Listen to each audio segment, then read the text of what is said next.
I had a question come up about emailing statements to patients. That is a baked in part of the system, and let me show you how to accomplish that, or at least set it up. First thing you need to do is make sure that you have email settings in the system. So go to admin and config, and in there under notifications, you want to fill out all this information here as far as setting up the SMTP server. And it doesn't matter what SMTP host you use. Okay, and one of the things you're going to find with this is that if you're using an SMTP host that is less familiar with your domain, your emails in the beginning may show up in the patient's junk email box. Okay, you just need to tell them to look there. Okay, but there's really nothing you can do about that until either you get known by the system or you go in and do some other things that are done in the background in order to set that up. But anyway, these are the basic configuration you need to put in the system in order for the system to send emails to patients.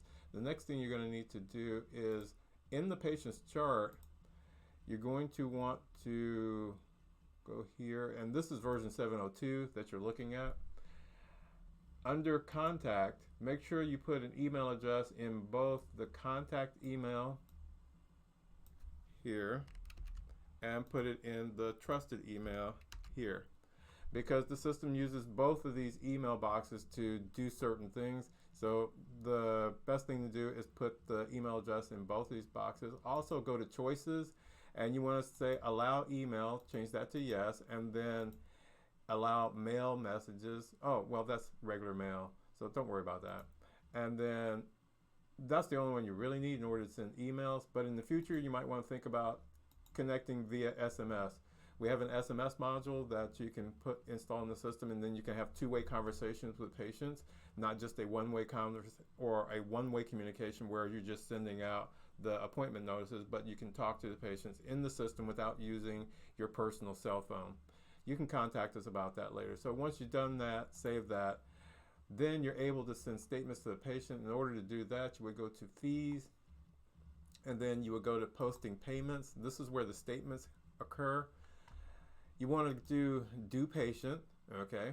And I'm gonna pick a large date range just to hope I get something in my system here. I'm gonna go back to January, and you don't have to do this larger range. You can do the 30-day period within your clinic. And I'm gonna go to search. Okay, so I got one. Yay! Here, where this is a patient balance or due patient, and that's why this box here is checked on the far right under select, and it's already checked for me. And as you can see here, it says email selected at the very bottom. Now, this without update means that if I check this, then I can send the statement without updating the system that I sent the statement. Sometimes you want to do that as a test. Sometimes you want to do it for other reasons. But if you do want to update the system, because the system is going to keep track of how many times you've sent out the statement to the patient. All right, and as you can see right now, this here for this particular patient, Edgar Branch, is marked as no. So I need to go back, and evidently it's not this Edgar Branch here. So let's get out of here, and I'm glad that happened so that I can figure out which. I got Edgar Branch in my system twice, so I'm going to 23 and make that same change again, and go to choices, and this one is set to email yes, so evidently it's 22 and not 23. This is fun. Okay, so let me check this one. If I go to choices, this was both set.